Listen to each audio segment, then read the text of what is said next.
BHP shut down its Newcastle plant in September 1999, it signalled the end of a significant chapter in Australia's industrial history. Recognised as the birthplace of steelmaking, the plant's closure not only closed the doors on a prosperous period for the country's steel industry, but workers farewelled a unique work culture where a job for life was a way of life. And while the industrial landscape may have been regarded as an eyesore by some, to others, the surrounding monoliths held their own nostalgia. In particular, there are two familiar landmarks on the western side of the plant which have been hard to miss. They were known as the Gasholders. And wherever I go in Newcastle, they're a landmark. You can see them from my sister's flat in Merriweather. Coming down from Charlestown sister's home, you can see them there. And the Mater Hospital, out in Kooragang wetlands where we're planting. Look up and you can see the gasometers. Anywhere around Newcastle, you can see in the distance the gas holders. They really stand out, and here in the plant itself. Back in 1937, when workers were told the structures were going to be built, a BHP review article said the function of these dominating figures in the steelworks landscape would arouse interest from even the most disinterested individual. And they were right. Apart from capturing people's attention, individuals wanted to know what the gas holders were. Well, the gas holders was a very important part of this type of steelworks because huge volumes of gas is generated, and it's important that the gas pressure be regulated. In effect, by regulating the gas pressure, the utilisation of byproduct gases is significantly improved, largely avoiding the need to vent or flare gas direct into the atmosphere, as happened during the 1989 Newcastle earthquake when the plant lost power and the gases were vented for safety. The structures worked on a supply and demand system and were integral to BHP's power department, facilitating gas distribution from the blast furnaces and coke ovens to the reheat furnaces. Prior to the gas holders being built, much of this valuable energy was wasted. And in fact, the gas holders were the key to what is known as an integrated energy system. They're pressure regulators, and they regulate the gases generated from the iron and coke making processes and provide a storage for those gases. That's really their function.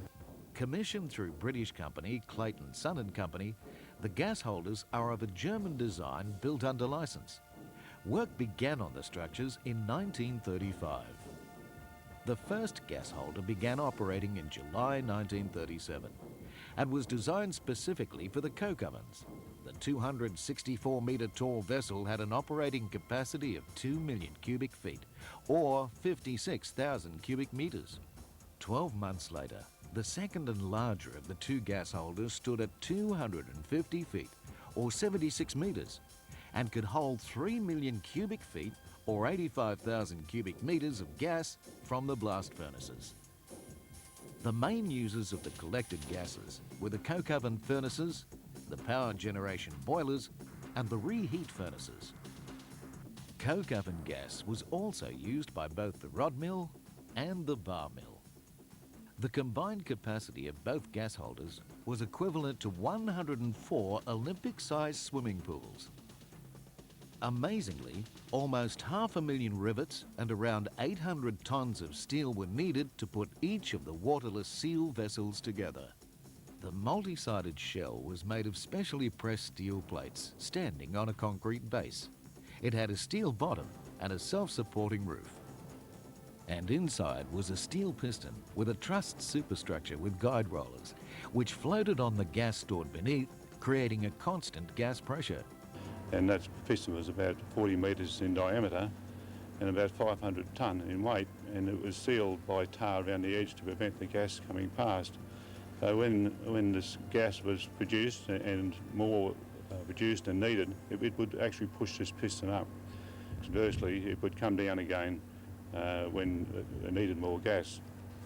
Our gas holders were constructed with an external staircase, which was used to access the balconies and roof.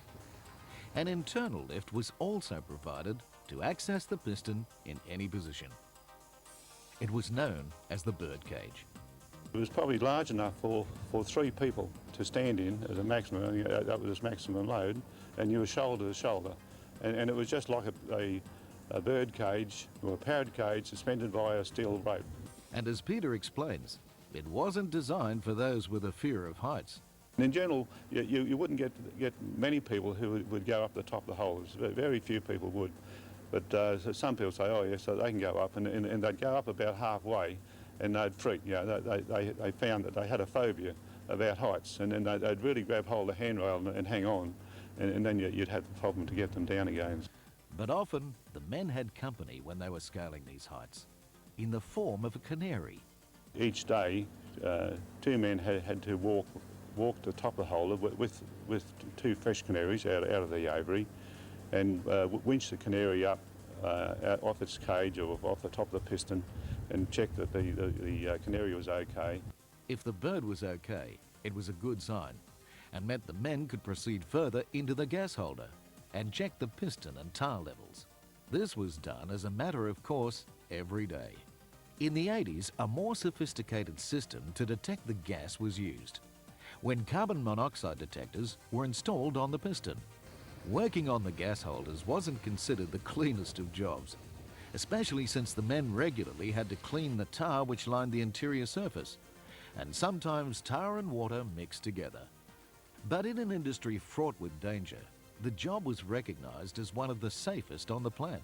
It wasn't dangerous work at all. The gas holders operated for something like 65 years, and all those years we never really had a problem with them because they had that many safety features. You know, they had automatic valves that closed off if the piston came too low, and they had bleeders that would open on the plant if the piston was too high. And these safety features were checked on a regular basis. But the gas holder's safety record won't be the only thing they'll be remembered for. On the 7th of June in 1942, a 3,000-ton Japanese submarine surfaced off Newcastle and opened fire. As Stockton resident Vera Deacon recalls, it was only later that she and her family, who lived on nearby Mosquito Island, realised the gas holders were the targets of the shelling. We, on that night on the island, didn't twig that we were being shelled. We could hear the guns rumbling in the distance and this brilliant light, and we didn't know till the next morning when for sure what had happened.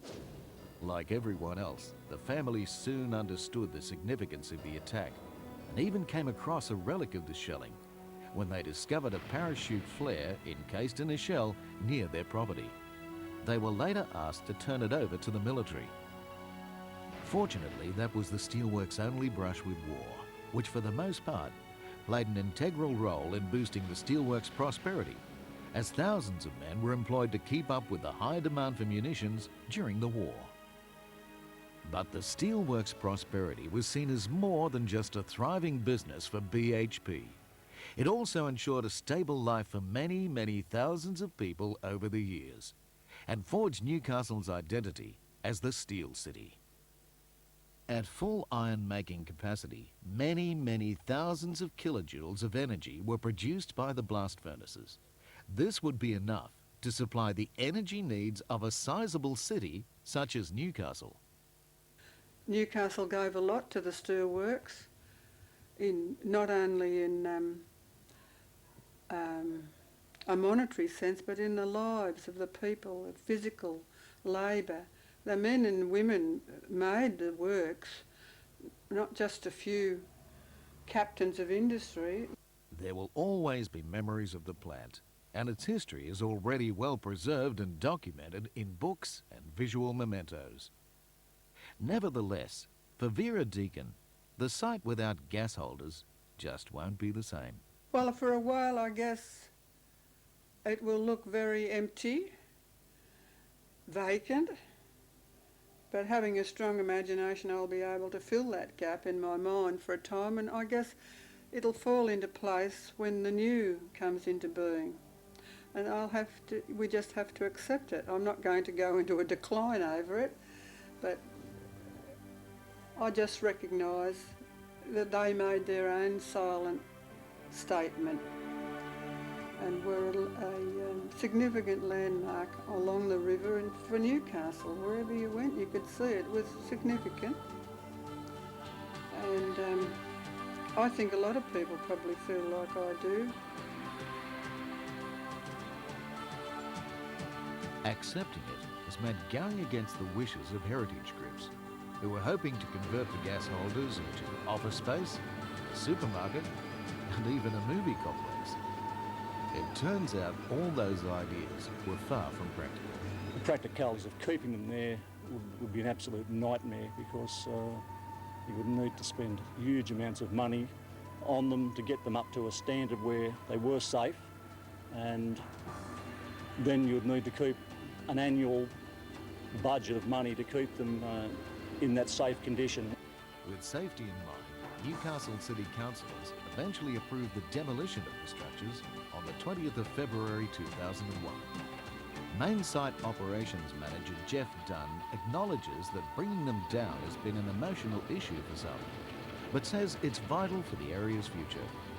I see it really as being involved in the first stage of a future use for the site, and hopefully some more employment for Newcastle, which it badly needs.